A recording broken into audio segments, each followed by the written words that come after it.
Okay. Assalamualaikum and a very good day to all present today. Welcome to the fifth round of English debate competition, InterVarsity Science Debate Challenge 2021. The motion for this debate is the House regrets the privacy enhancing technology PET and its impact towards privacy. I, Ainin, will be the chairperson and the timekeeper for room 6. Let me now introduce the debaters to you. Acting as the government team for this debate is the team from Unit 10, with Mr. Edwin as the Prime Minister, Mr. Muiz as the Deputy Prime Minister, Mr. Dev as the Government Whip. Acting as the opposition team for this debate is a team from Sunway, with Mr. Gitanjali as the opposition leader, Ms. Shireen as the second opposition speaker, and Ms. Wendrin as the opposition whip. Our panel of adjudicators consists of Mr. Troy from UUM. Okay. Now we come to our debate today. To open the case from the government team, I call upon the Prime Minister to start the debate session. Edwin? Before I start, can you hear me? Yep. Yes, I can hear you. Wait, can I know if the adjudicator is here? I just want to make sure. Hello, I'm here. Okay, good. All right, whenever you're ready. Give me a minute. Sorry.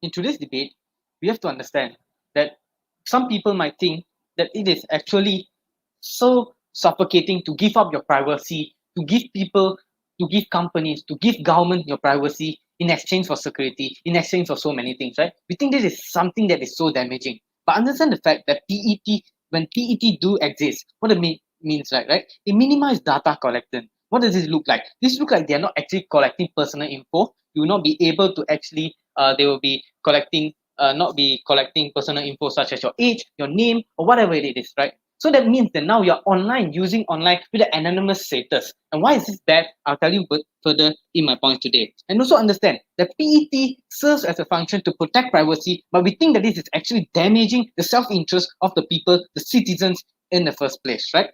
So, done with my contextualization, heading on to my points. First thing I'm going to talk to you about is why PET is bad, right? Understand the fact when you have PET in place, it means that people are now complicit to put their data online. What does it look like? It looks like people think that they can just put their data simply online by updating their status on Facebook, on Instagram, and so on. And why is it something bad, right? Understand the fact that now you're anonymous, where people are able to stalk you online, where people are able to track what are you doing online, even though the companies are not actually collecting your data in the first place. And why is it bad? This looks like something that catfishing, scamming will actually occur in the first place. How does this look like and what does it mean? This means that people with anonymous status, with pseudonyms, going through online, actually conducting crimes, cyber crimes such as phishing and scamming, and they are undetectable. Why? Because in the first place, you are not collecting the data. And this means that it causes cyber crimes to actually rampant in the long term itself. So what does this mean? This means that domestic cyber crime is something that has become the threat or the first of these generations, instead of actually countering other problems itself, of actually lecturing people how to use internet in the first place. Because understand the fact that now people think that they are actually safe online are actually being prey of predators online, such as cyber crimes, predators, and so on. So understand the fact, if this actually happens and continues to happen, what does it look like? It looks like people actually continuing being scammed, being fished online, which means that people are actually losing money, which means the company is the situation online is getting more chaotic than it is right now, right? People actually having depression going through online is not something that's so common anymore. You become something like people going through online, just accessing online, and now you're becoming a prey of cybercrime, which is something that we think that is the most negative impact in today's debate. So also understand, inside government today, we are actually willing to trade off privacy. We are trade off privacy to actually give up our privacy to the companies and to the government itself. Because on the second level of analysis, I'll talk to you about why this is so important, right? Understand the fact that there will be security threats when governments are unable to actually access data and companies are unable to access data. It means that now everybody can go online and do anything they want as free as they want, right?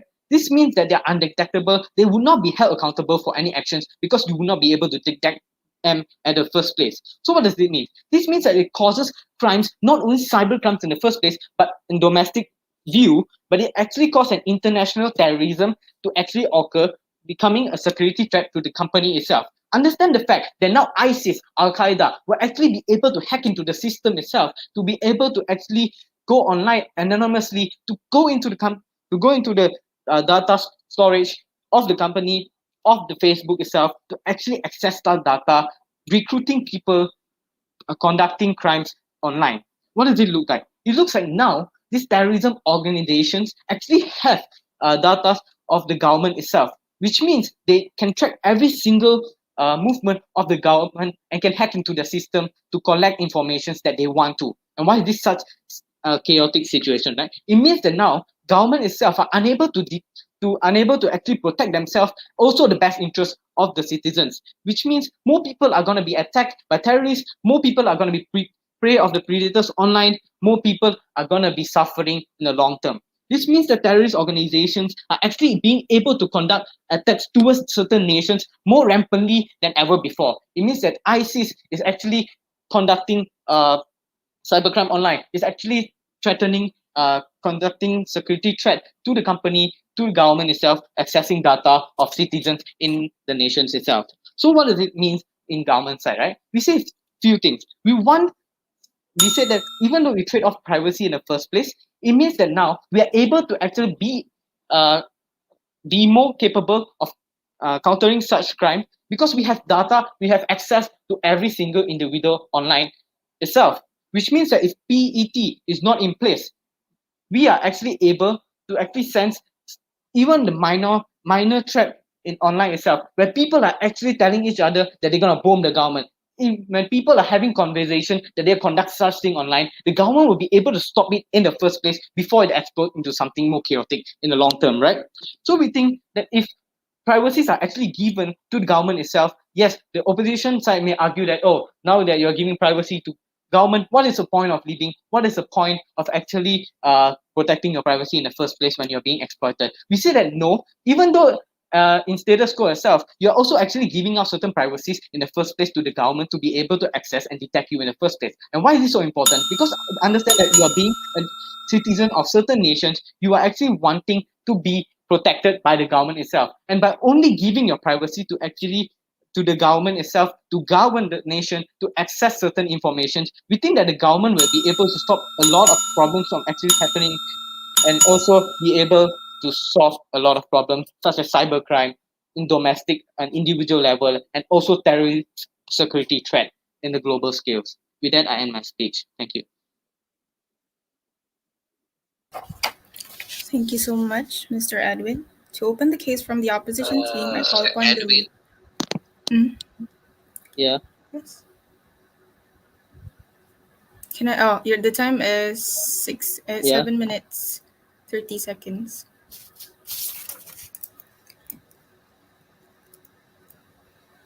Okay, moving on. To open the case from the opposition team, I call upon the leader of opposition to continue the debate session. Hi, am I audible? Yes, yes, you are. All right, Uh, okay.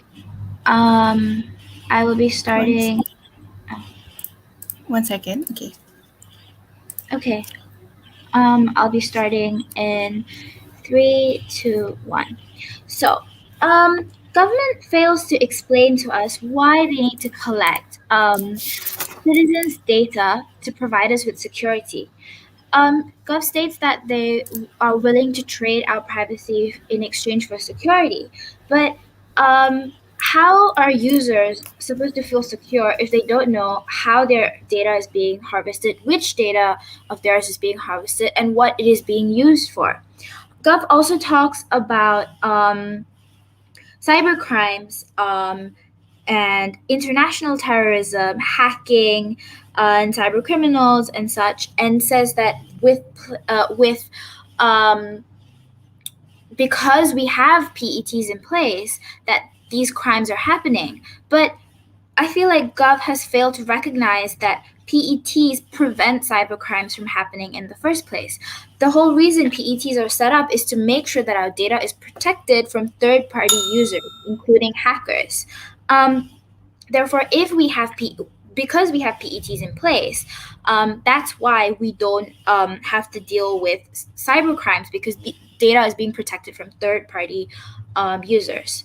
I'm going to move on to some characterization because I feel like Gov has not characterized enough in this debate. So, the main objective of PETs is to basically protect personal data and make sure that users in the digital world can feel that their information is confidential and be in charge of knowing which data of theirs is being used in what way and who has access to what data they have. What and data privacy itself is basically the idea that how data should be collected, stored, and managed, who it should be shared with, and whether third parties are involved. All of that is covered by data privacy. It's not just about the handling of data, but also the public expectation of privacy. Um, and it essentially focuses on the rights of each individual on the internet.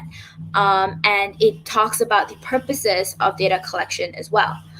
And opposition believes that privacy is extremely important because it is about our right to be left alone, regardless of whether we have something to hide or not. Um, your data should be protected. It is an infringement of your right to privacy if your data is not protected. And you should be able to exercise your right to privacy when you want it and how you want it. Now, what kind of data is being collected on the internet? Anything from explicit information such as your date of birth, your sexual preference, your religion, but also your IP address of your computer's metadata. It can even be more implicit, such as your social media, which can be linked back to you, your address, your financial information, your medical data, anything and everything that you put on the internet, even if you've put it in a secure place, can be accessed if PETs are not in place. An example of how we know that our data is being collected is personalized ads. We get personalized ads across our apps all the time, and it seems really creepy, but it is because apps and third parties are constantly selling data, and countries which have PETs in place, have prevented this, and only users that allow apps to track your data will get extremely personalized ads because they have consented to their data being shared with third parties. And at the end of the day, it comes down to the right to privacy and your consent to what data you have on the internet. When your right to privacy is infringed, we don't know exactly how much of our data is being harvested. And while the principal harm itself is simply the infringement of right to privacy, it can lead to bigger threats. As Gov has said, cyber crimes, hacking, scam emails, identity theft, manipulation of data. There is very important confidential information that we store in apps, such as financial apps, such as medical apps, and all this information can be stolen and used against you. And POI. yeah, I will take that. Yeah, so the biggest issue that your side has to handle is that your government will never be able to protect the security of a country if you can't access private information like the location of potential criminals or actions that could harm the sanctity of people. So what's the question? Sorry. I'm implying that your side has a harm with national security. Yeah. Okay. Well, government, you fail to explain to us why you need our data to protect us when simply identifying a potential cyber criminal, a potential hacker, doesn't mean that that person is actually a hacker. And there's no reason why you should have access to the entire nation's user database, all that important data that you have access to, every other hacker, everyone else will have access to as well. There's no way that you can say you're providing us with security when all our data is left vulnerable for anyone to access. And PETs prevent and are specifically in place to prevent hackers from tackling us. And the government shouldn't have access to my location as well, because that's an infringement of my right to privacy. And at the end of the day, my right to privacy is more important than governments need to know where potential hackers are. And finally,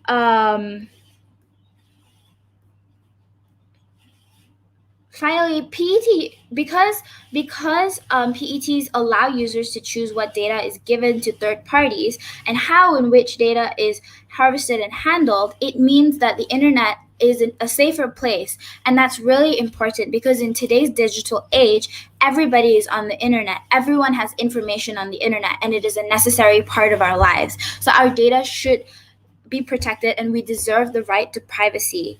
And for all the reasons, I am proud to oppose this motion. Okay, thank you, Ms. Gitanjal. To continue our debate today, I call upon the Deputy Prime Minister, Mr. Muiz, to continue the case for their side. Right, thank you. Yes. Before I start my speech, can I be heard? Yes, you can. Okay, thank you. One more clarification to make is I'll take my POIs in chat. Okay, so I'm going to start my speech in 3, 2, 1. Okay, I think, panel, at this point of the debate, it is incredibly unclear what were the engagements that the previous speaker before me tried to bring forth with the idea of complacency that my first speaker tried to emphasize very much. Because the problem is the fact that just because you're anonymous doesn't necessarily dictate your ability to, by your own willingness, spread out that information to the public by itself. For example, if you don't want to give your location to corporations because you feel unsafe with that, just one moment of an Instagram account post showing where you live, for example, is already damaging enough, and that necessarily still happens, and we haven't heard any adequate responses to that. Another problem is I want to rebut this idea of your right to privacy, because the problem here is this right to privacy only really stands if people can access that right in the first place. Like, people require that right. Because if you yourself spread your information and your personal data online on the web, it doesn't matter whether you have your right to privacy or not. You have complied and you have been complacent, and you have agreed upon that this data is now public for the usage of others, and anyone can know that now. The problem here, panel, is the idea that my speaker, Edwin, gave you regarding the anonymous and pseudonyms that now scammers use to track your data that you have put online without any form of accountability. And I think that's incredibly important, because it emphasizes the harm that comes from you as an individual being unable to protect your data by themselves. This problem is even more accentuated when the government doesn't have access to the kind of information that you are putting on the internet, that you are being vulnerable by yourself, and the government has no mechanism to come in and step between you and the harm that can potentially happen. So that's the problem with their failure to engage with our ideas from before me. Now, let's move on to engage with the idea of rights to privacy. Your rights to privacy, we believe, at least on on government, doesn't actually outweigh your right to safety, because your ability to to be safe is dependent on your capability of sharing that information. So if you share that information and expect the government to save you, but you don't allow government to track you, then you have forfeited your rights to protection, to ensure safety can happen to you, or ensure that if your bank account got scammed, then you can have some place to refer to in case, or to have action be taken against that scammer, for example. That doesn't exist on opposition at all. But yeah, so engaging with still with the idea of rights, yeah. We don't necessarily think it's true at all that just because you have personalized ads that you can suddenly lose all access to rights to privacy, right? Because even in status quo, the ability to consent to the types of cookies within your browsers is very much there. That's why every website you visit now has that little banner that says, oh, we are right now updating our regulations. These are our cookies. Please consent to this as third-party apps, which means individuals, even within status quo, have the ability to determine what kinds of corporations track their data or not. We tell you this can really only happen within our side, which is our counterfactual, where people always discuss the issues of privacy and safety of the users of their services and products. That means that the only reason you can allow for these corporations to become more transparent in the way that they access our data and use our data is because discussions happen. This discussion cannot happen on opposition because no one talks about it in that instance. We think that's a very important argument, and please take note of that, panel. So, okay, I think that largely deals with the whole idea of third party rights and consent and all of those ideas. Now, let's move on to the constructive material that I want to bring to you today, which is why is it necessary for your data to be tracked and public such that protection can be guaranteed, at least for yourself? I want to bring to you an example. The Boston Marathon bombing was a terrorist act purely by two individuals who made their own bombs that was purchased like purely from the open market on the internet, right? And then they coordinated the bombing itself through the internet. The reason why we could mitigate the harms that could have happened in that instance was because the government had access to their purchases data, had access to their location, and had access to their identity. Hence, they could infer whether these individuals have an incentive to actually commit terrorism. This can only happen on our side, panel, and this can only like really become beneficial, and safety of the individual can be guaranteed once governments know what's the problem and know the specific actions to take. Now let's compare this with their side. What can terrorism and Manchester bombing or all of those ideas like spread upon their side? The problem is the government has no ability to track who are individuals that can potentially be accountable, individuals that are suspects to these terrorism and bombings for those instances. Like governments will be completely blind when the terrorism act happens. We tell you that this terrorism act happens on both sides of the debate, and the ability of governments to react to that terrorism act is highly developed and highly like advanced in the world of government. So opposition still needs to defend whether your right to privacy overrides your rights to safety, not only for yourself, but also for the rights of all of the others around you. And we don't think necessarily they've proved that burden in this debate for today. So now then, panel, what have I clearly showed to you in my speech for today? Firstly, I engage with their ideas in terms of principle and why they don't necessarily justify their rights to security when you want to forego your rights to safety for not only yourself but third-party harm. That means as a result of your action of you scouring the dark web and engaging with illegal activities that you might have stumbled upon, like for like as an accident, like you know, like you were trying to look for Panadol, but then suddenly you went to the dark web and then they're selling you cocaine, for example. But now you have become vulnerable yourself and you have set the people around you vulnerable, and those third party harms that you have committed is now responsible on your shoulders, but nobody can hold you to accountable because no one knows that you were the cause of the problem. We think principally the opposition completely disregards the safety of the majority in this instance, and we don't think that's necessarily important, that's not necessarily beneficial, but rather it's disgusting and it's abhorrent. And regarding the safety of individuals, we showed you with mechanization on how it is that information is so important for you to determine the safety of you as an individual as well as the others around you. For those reasons, panel, I've never been prouder to propose. Thank you. Okay, thank you so much, Deputy Prime Minister. Um, Now I call upon the Deputy Leader of Opposition to continue the case for their side. Mr. Hi, Mr. can you hear me? Yes, we can hear Hi, you. really sorry. Can I just pop to the bathroom real quick? Ah, yeah, sure. Thank you so much. Really sorry.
Hi, I'm back. Sorry about that. Am I still audible?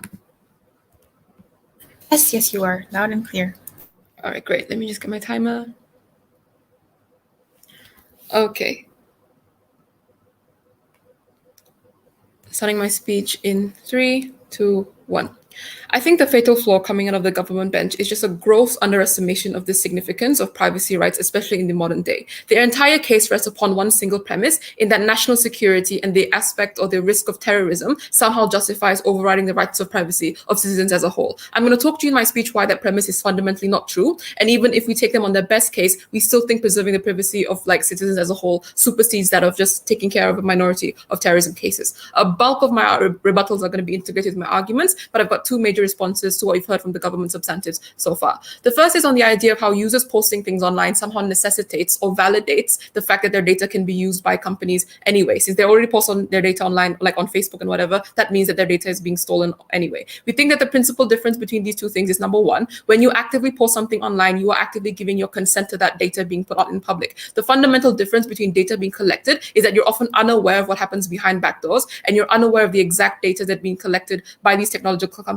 without your understanding or without your knowledge. This means that the fundamental difference here is consent, and they can't claim that just because we're posting something online on our Instagram that we're all of a sudden consenting to all of our data being put out in the open, especially in the case where we often do not know or unaware of the fact that the immense amount of data being collected is happening behind our backs because of the way technology companies are not transparent about these practices. But the second major argument that's coming out of the government bench, and I think this is where the actual valuable material lies, is on the idea of national security and accountability and how the availability of data on the internet allows us to track terrorists and prevent those things from happening. I've got three main responses. Number one, we think that in terms of like cybersecurity, there's still going to be checks and balances on social media platforms that these like potential harmful people are going to use on, which means that in the case where someone is using an anonymous account on Twitter, for example, that doesn't automatically mean that the checks and balances on Twitter itself do not apply to that person. If they post something harmful, if they somehow indicate any threat of violence, the algorithm and regulations within Twitter itself or any other platform can still crack down on that person.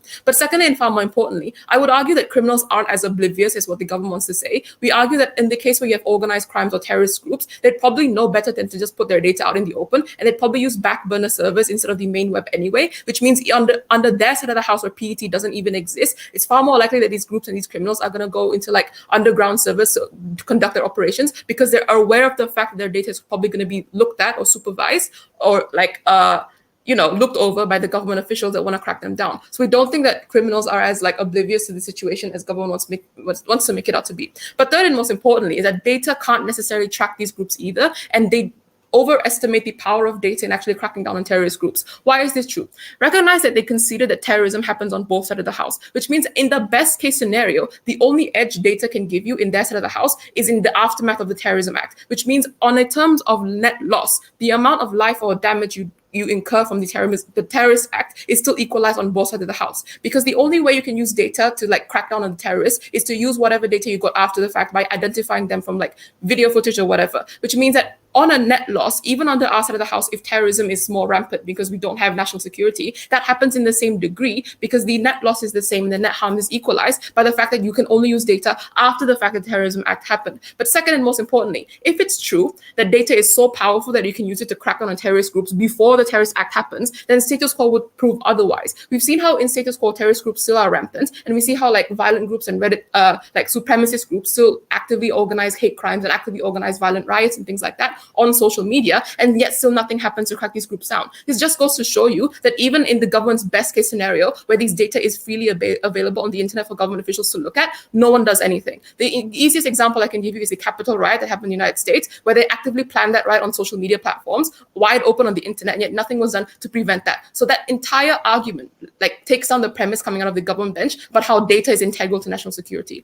But let's not actually get into my arguments about why data privacy is something significant to the general public as a whole. I'm going to answer two questions. Number one, how is the alternative worse without PET? And number two, how does PET actually incentivize digital tech companies to impose checks on the data they collect? Recognize that also in the first question, when I talk about the alternative world, the government bench has to defend a world in which PET does not exist. So far, they've just been arguing on the grounds of whether or not data collection is good or not. But I'm going to talk to you about why unregulated data theft or leakage that's going to happen under their side of the house without PET is damaging because of two things. Number one, with the absence of PET, you have absolutely no choice in what or say in what kind of data you have out in the open, which means that all of your user data is just free for all for the technology companies to collect at that whim. So most likely what's going to happen is that these data is going to be subsumed by big data companies, and it's just going to be like taken as part of those big data companies as a whole. This incurs multiple harms. On the principal level, we told you how it infringes the fundamental right to privacy of these individuals because it violates their consent of data to begin with. Because most often they're not aware of the extent to which data is being collected by these companies. But on a practical level, what are the three harms? Number one, socially speaking, you actually increase the likelihood of stalking and cyber crimes, which is the like clashing against what the government tried to tell you, because recognize that cyber crimes require data to be available to be exploited for those crimes to take place, which means in our world where we have PET, the like popularity of PET and the restriction of data available for hackers to look into means that we can actively curb all these actions of stalking and cyber crimes simply because there's no data for these people to exploit. But the second harm of this is that data can be used maliciously by the late stage capitalist systems. This looks like technological hegemonies, you taking your data and selling it for profit, and that data then being like backlashed or ricocheting back to harm you by social harms. This looks like your data being sold and you like being falling victim to credit card scams or email scams by virtue of your data being sold to third parties without your consent. But in an even larger scale, the harm of this is things like the Cambridge Analytica scandal, where your political opinions are actively exploited for the sake of voter rigging and election manipulation. But the third harm is also in terms of skepticism and fear mongering. In a world without PET, where people are acutely aware of the amount of data that is being subsumed by technology, and they're acutely afraid of what kind of data these technologies could be taking from them, people are less likely to want to access modern online networks. This looks like people not downloading WhatsApp or Facebook because they don't want their data to be stolen. And that's bad because in the modern world and the age of information, access to these networks is integral to live some sort of functioning life in an age of internet, which means that under our side of the house, we protect at the very least these vulnerable groups and allow them access to a network that they would previously cut off of by giving them some sort of comfort in knowing that their data is safely protected. Second question, how do we incentivize PET? How does PET incentivize technology to impose checks? In a world where we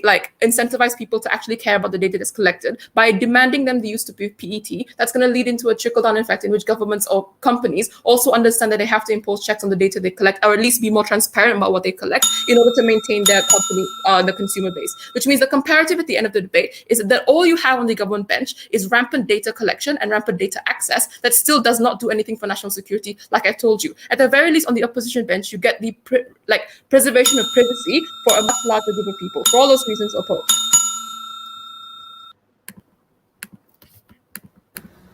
I would like to thank the speaker for their remarks.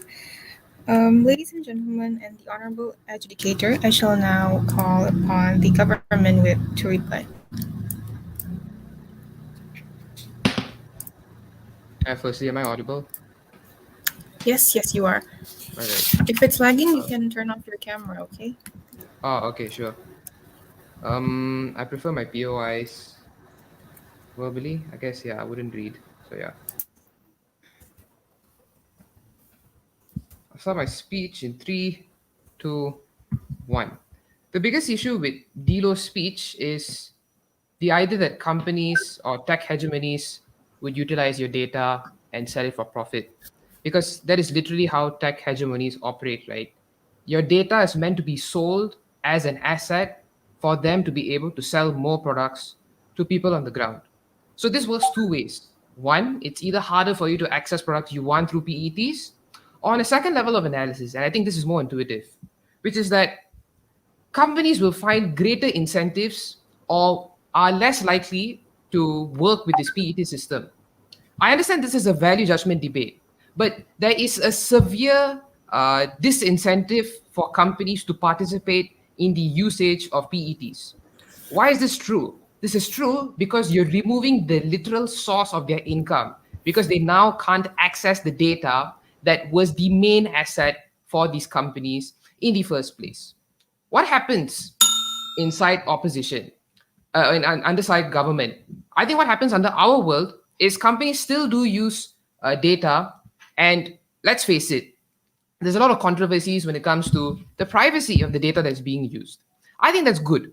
Why is that good? I think that's extremely good because there's a lot of societal pressure and there's a lot of governmental pressure on companies, for example, to be more transparent about the data that they're taking away. Or I think there's even more pressure to understand the terms and conditions that have been put, which are manipulative in nature. I think only in our world we push a discussion where we can find a realistic gray area where companies will always be profit incentivized by using these assets, and where people always want to discuss about their privacy. I think in a world where you impose PET, you remove that discussion for a middle ground between both parties, because it's all privacy, which means to say now your companies can't operate and they can't make profit, which means they have a greater incentive to not work with PETs. So what's the conclusion to this issue? The conclusion to the issue is simple. In opposition's world, companies are less likely to want to work with PETs because it removes all their economic incentives that made them function and become like big franchises in the first place. Next issue that we're going to talk about is this idea of security. So the DLO wanted to come and make a couple of rebuttals to break down our premises, right? The DLO told us, these criminals, they will not put their data openly. Your terrorist groups, they will not put data on social media. So I think there are a lot of issues that need to be rectified. So firstly, when it comes to screening posts, right? I think screening posts requires like you to have people who can read and subjectively judge whether this post is harmful or not. Let's take an example of the Rohingya crisis, right?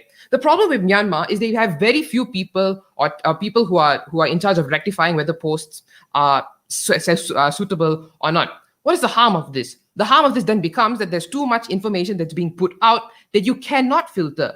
So why is this related to the debate, Chair? This is related to the debate because a lot of people openly put out their material in order to instigate hate or to instigate fear. Like ISIS literally puts out as much material on social media as much as possible, even the deep web as well. I concede that. But because they're able to connect with people on the ground by just putting out information out there, that is why they are able to recruit people in the first place. So how does our side handle this information, right? How our side handles this information is we understand the growing threat of cybersecurity, which means you need bigger entities in order to challenge terrorist groups. You need bigger entities to challenge a threat to your national sanctity, something that you have an incentive to be protected. And we understand that privacy is an important concern to people on the ground, but if there's a threat towards your own security, we think there's an incentive to give towards the authorities. The DLO also claimed that, government's best case is they can only protect after the incident happened. No, I don't think you get how governments like try to screen for data, right? I think if there's a lot of data that's being openly spread, that means there's greater ability to access that information in the first place. If we're going to talk about dark web, I think I can also fiat in my world that governments have incentives or have structures in place in order to access the deep web as well. But that's for another debate. That's not for this debate. How does this debate then cater towards that issue? I think how this debate then caters towards that issue is we are able to scrutinize the information that is openly available to greater masses at a greater scale. What is the outcome under our side? The outcome under our side is simple. What happens is we are now able to detect the sources of this information, which can instigate hate, instigate fear, and instigate crime. I think that is the biggest benefit that we are able to get because it's openly sourced, which means that now we are able to track locations. We're able to track certain information about these individuals that we weren't able to if you have PET. Like, for example, you don't know the demographic, you don't know the age of these individuals. So it's harder to understand the crime network in essence. So when it comes to social security, right, I think it's very, very important that we have to forego privacy in these instances so that we can protect ourselves for the greater good. What is our actual worst case? Our actual worst case is if you have like a tyrannical government where they completely use your information and stuff. Even if that is true, and I think this debate happens in a democratic country because it has to happen in a world where there is some form of check and balance and people participate, right? I don't think this debate happened in China. That's not part of the story. So in our worst case, where governments want to abuse your data and they have control, right? Why is it still okay? I think the principle that works under our side is because of the participation of people in systems of democracy, meaning that people are able to call out the system in masses. They're able to call out the government in masses as to the handling of data. We think now people place greater prestige or greater importance on handling of data by actively participating in the discussion. By having PETs, you bypass the whole discussion because you just have the contextualization that opposition pushed towards, which is that all data is secure, life is good, life is fine. I don't think the discussion can end there because of several stakeholders' interest in the discussion.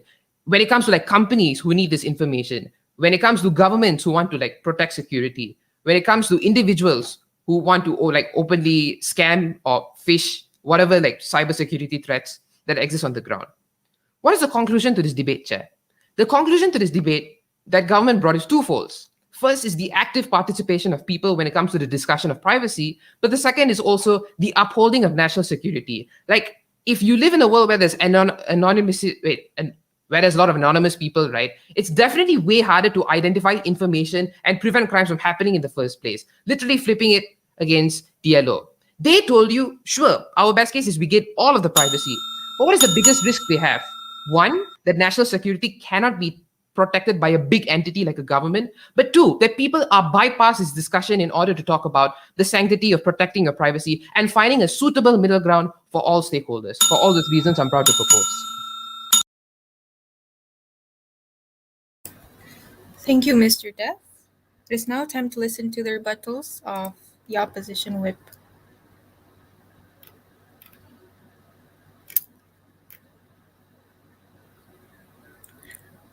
Let me, I can't see your name.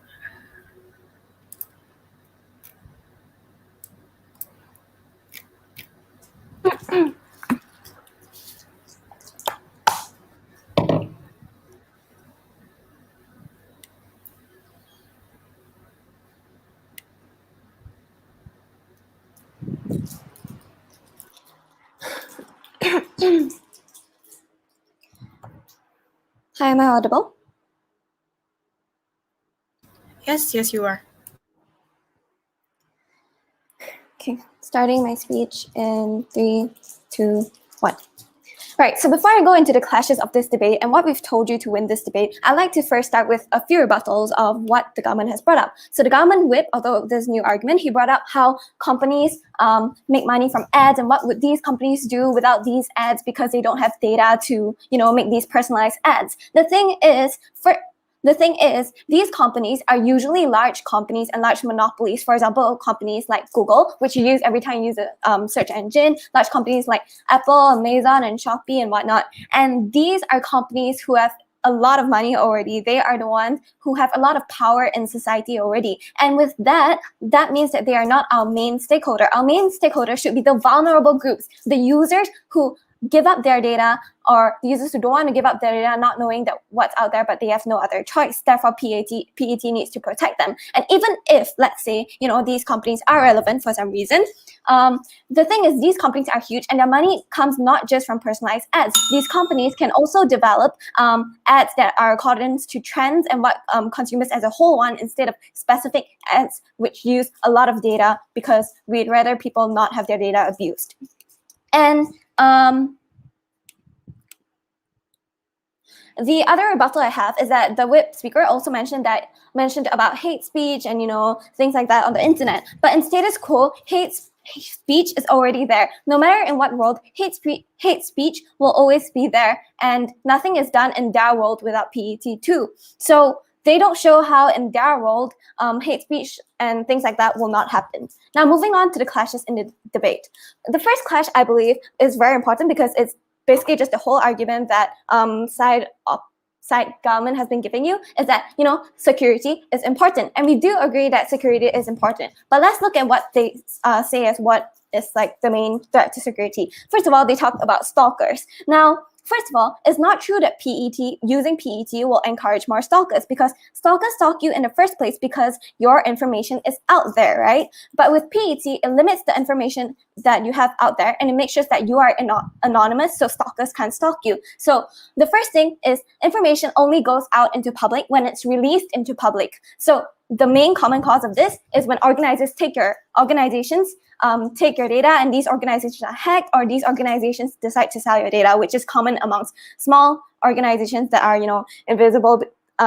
If they sell a lot of your data, it won't matter. Or it can be released in public when you choose to post publicly. But this is a matter of consent, and it doesn't apply to whether these people get stalked or not. So stalkers exist in a world without PET more than in a world with PET, which protects most of users' data and makes them anonymous. And the next major thing that they've brought up to you is terrorists. How terrorists would,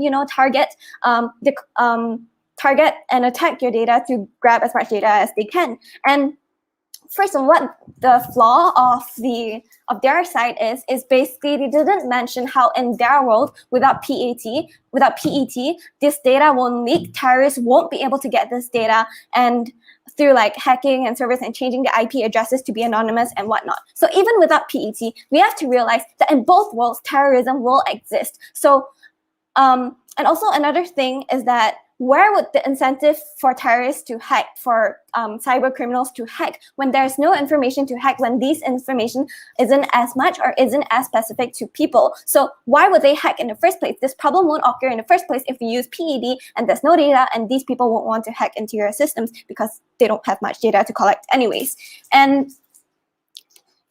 And we've also already told you, my second speaker has already emphasized how terrorists are not dumb. They'll come up with other methods, so terrorism will be there on both sides. Now, another thing we have to acknowledge is, are we really going to trade off every single person's privacy just in case of a terrorist attack? We have to realize that terrorist attacks, as I mentioned before, happen only when there's data to collect. And terrorist attacks happen very rarely compared to the breach of information that people provide. For example, hacking, scamming your bank accounts, things like blackmailing you because they found out things about you, or sending you scam emails through finding your email addresses online. These happen on a daily basis, and we have to protect the many people who face these problems instead of, worrying about a terrorist attack that's going to happen once a year, and that's going to happen on either side of the house. Even without PET, terrorists are going to attack you if they're really incentivized to do so anyways. So on the clash about which is more important, rights to privacy or rights to safety of the so-called national security of the country. The thing is, we've already mentioned over and over again, terrorism is a case that occurs very rarely and is not as evident in a PET world. So we don't see how in our world terrorism would be worse than in their world. And the second clash is about accountability. On which side of the house will people have more accountability? We have to know that even though people are anonymous with PET, they still have accountability. As my previous speaker has mentioned to you already, that these people have accountability because even though they are behind these accounts being anonymous, your accounts, if you post malicious content and hate speech and whatnot, and post like sensitive content or comments such as like discriminatory stuff or whatnot, your accounts will still be taken out by platforms. For example, Facebook and Instagram will take down if you have sensitive content and whatnot, and you can be easily reported for it as well. So there is still a sense of accountability in the way that you want to protect your account. You don't want it to be taken away from you. You don't want your account to be, banned or whatnot. So you will try not to. There's still a sense of accountability. And what have we as government told you so far? We've told you that the problem in status quo that is very prevalent right now is that privacy is almost non-existent to the state where everyone is sharing things online, and that scares a lot of people who want to fit in but are scared of getting their privacy leaked. We also told you the harms of privacy, like scams and whatnot, and we've told you how PET solves this problem. First of all, PET ensures privacy, which is ethically a thing and a human right that is there, and it provides humans with consent whether they want to give up their data or not, rather than their data just being taken away from them without any way to avoid that if they want to participate online. We also told you how people who aren't comfortable to using social media platforms and whatnot will be access to this. We've also told you how data being used maliciously will be less. We've told you how the risk of cyber crimes will be less on our side. And we've told you how it incentivizes technology to impose industries to impose checks as well because of trickle-down effects. And with that, we believe that we've proven you that there are more benefits than harms to PET, and PET can mitigate the harms that they propose. And with that, I'm proud to close. Okay, thank you. Now that we have heard all the three speakers from both teams, we shall take a short break of 1 minute. During this time, both the government and the opposition team will prepare the reply speech.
The time of 1 minute has ended.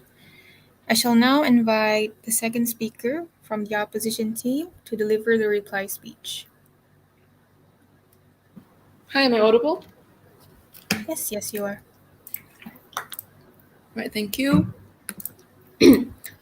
Starting my speech in 3, 2, 1. I think the reason why government loses out on this debate is because the only thing holding their case together is rhetoric, storytelling, and a big contradiction that doesn't even hold any water throughout the entire case. Before I even get into the main questions of what this debate boils down to, let's just very generally look at what the contradiction that came out of the opposition was. They claimed to us in the whip speech that, or I think it came out quite early in the DPM speech as well, or about this idea of discourse and how the lack of PET and the widespread use of data or the widespread collection of data leads to further discourse. I think that number one, the fact that this was a mere assertion that was never extended as to why people are somehow motivated to talk about data collection just because PET is absent, just all like in and of itself loses out on that argument. But secondly, the whip came out and told us how companies are incentivized by data collection anyway for the sake of profit. So I don't see how that discourse is going to have any benefit coming out of their side when the literal premise of discourse progressing forward for data policy is impeded by the fact that the people controlling that data, i.e. big tech companies, are incentivized by continuing to control that data for the sake of profit. So we don't think that's an argument that the opposition can claim. That's one of the two arguments that the entire opposition case rests on. The second argument is, of course, on the idea of national security. But let's answer two main questions in this debate and why opposition wins out in this debate. First is the idea of, can national security be traded off for personal privacy? And the second is, what did we tell you in this debate to win this, to sway the round to our side? Let's look at the first one. And along the way, I'm going to flag out some things that the government just did not respond to. Can national security be traded off for personal privacy? We've told you in our engagement that data isn't as powerful of a national security asset as the government wants to think. There was absolutely no engagement to my structural analyses as to why data collection and the wide mass availability of data isn't as powerful as a surveillance tool against like people possibly suspected of terrorist actions as the government wants to say. Recognize that also there was no mechanization on their side as to how this surveillance would actually look like, and even if it did, how they're going to be able to differentiate between people who do actually want to cause harm and people who are simply joking. We've told you three things under this. Number one, that we've told you two things under this mechanism. That number one, large criminal organizations are probably going to be smart enough to bypass the main data systems by using backburner servers or like the dark web to not be able to want to put all their criminal activities out there. But number two, even in the best case scenario, we look at would we be generous for the government bench and we say that like hateful people like outright put their plans for terrorist actions on the internet, we say that still doesn't do anything because I've given you contextual examples as to how the Capitol riots were literally incentivized and organized on social media, and yet nothing was done to prevent those things. So we see that because of those reasons, data collection and the availability of data for governments does not automatically guarantee that this data can be used as a national security measure anyway, and we don't see how any of that can stand on the government's bench. But we've also told you, secondly, how the right to privacy is imperative, and number two, how you incur mass harms with large-scale data collection. This is the second question we're going to answer, what the opposition exclusively told you during this debate. On the first idea of how the right to privacy is imperative, we've given you a principal analysis as to how, because of the fact that the data that's collected by big tech companies is often non-consensual, this in and of itself merits the PET use, and this in and of itself justifies the use of PET because it allows the protection of personal data privacy, because people can at the very least now choose what kind of data they allow big tech companies to collect from them. Absolutely no response on this principle coming out of the government bench. Secondly, what are the harms coming out of large-scale data collection? We gave you three structural reasons as to why harms are incurred under their side of the house where PET is absent. Number one, exploitation by cybercrimes and all of the stalking harms that they want to talk about are much more prevalent because recognize that these harms and these crimes require data to be available to be exploited to happen. We tell you that under our side, when we give individuals the option to like protect their data and offer a shield in front of their data, we effectively curb that harm.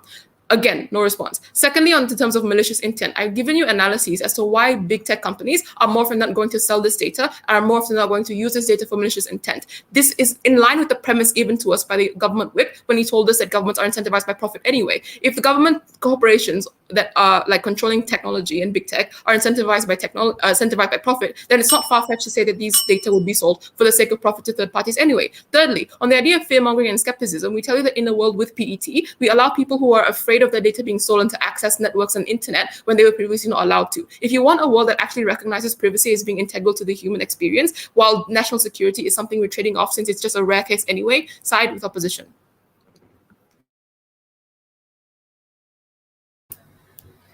Thank you. I shall now call upon the Deputy Prime Minister from the government team to deliver their reply speech. Can I be heard? Yes, yes, you can. All right, thank you. So I'll be starting my speech in three, two, one. Okay, so panel, this has been a long day and no one wants to hear any more ramblings, right? So I'll get straight to it. There are primarily two issues that I think is the most important in evaluating how this debate went. I think the first is regarding whether the morality behind whether you should prioritize your rights to privacy or your rights to safety as well as the safety of those around you. And then the second is the issue of accountability and who best caters to um, uh, identity theft issues and other cyber crimes that exist within status quo. So let's get into the first one, right? In terms of is it all right for us to trade off your rights to privacy for the rights of safety? And they told you that it's fine because this data is not necessarily important at all. And then secondly, they told you that basically there is no action to be taken after that anyway. So it's a small trade-off that they want to make. But we don't think that's necessarily true because I gave you analysis in my speech before that the crimes that exist within status quo is largely coordinated through the media, not necessarily the media as social media, but they use technology to transport information, right? They told you that you can have backdoor systems in which criminals always use to evade the government surveillance anyway.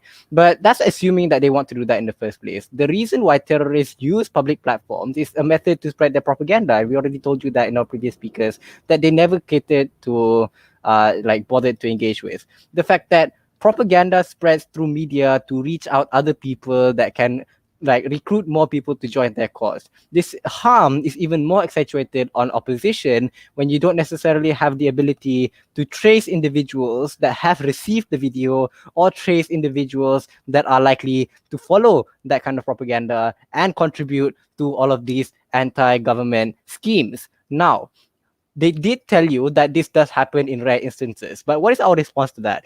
We told you that as much as it's a rare occurrence, it is an occurrence that involves the many hundreds of thousands of lives that can potentially be lost because of your negligence in trying to protect your data, because you've been incredibly complacent by the narrative that PETs are going to protect you no matter what you do, no matter where you go, no matter what you buy, and no matter who you talk to. We think in those circumstances where those things might necessarily be true, the complacency has a higher degree of occurring because people don't necessarily care what they post on social media anymore because those are data that they believe to be protected when in reality it's not. So in those instances, can the government still have the ability to protect these individuals? We think not. And in those circumstances, the death of those people depend upon your rights of privacy. And we don't think that's a worthwhile trade-off to make. But more importantly, panel, this right to privacy that they want to claim on their side really stands upon the premise that you have the right to live. And if your right to live is threatened, we think it is far more important for you to prioritize your right to live rather than your right to privacy and die as a result. Now, the second part is in terms of accountability and who best caters to cyber crimes in general. So they told you on their side that you have worse accountability on our side because anyone and anything can have access to your data. True, that might necessarily become a truth on our side, but we don't necessarily think that's worse because once you have all of those data available, you know who are individuals that browse certain suspicious websites, you know individuals that are trying to scam other people, and those are individuals that can be flagged out, that can be targeted, and that can be monitored to ensure that the extent and magnitude of harm that they want to commit on their side is incredibly mitigated. This is a mitigation factor that doesn't exist on opposition because no one knows who these scammers are, no one knows who they come from, like who they are, where they come from, and what are the incentives for doing so. We think, panel, ultimately these two issues, we as a government take this debate, but the most important aspect is the fact that morality doesn't determine whether you should do something or not purely because it is human right, but rather the outcomes do indeed matter, and the lives of others that you have no control over, destroying them is principally unjust. For those reasons, panel, we beg to propose. Thank you. Thank you so much. We have now come to the end of the debate. This round is a silent round, and the verdict will be given tomorrow. With that, the House of Parliament is adjourned. Thank you. Thank you, everyone. Thanks,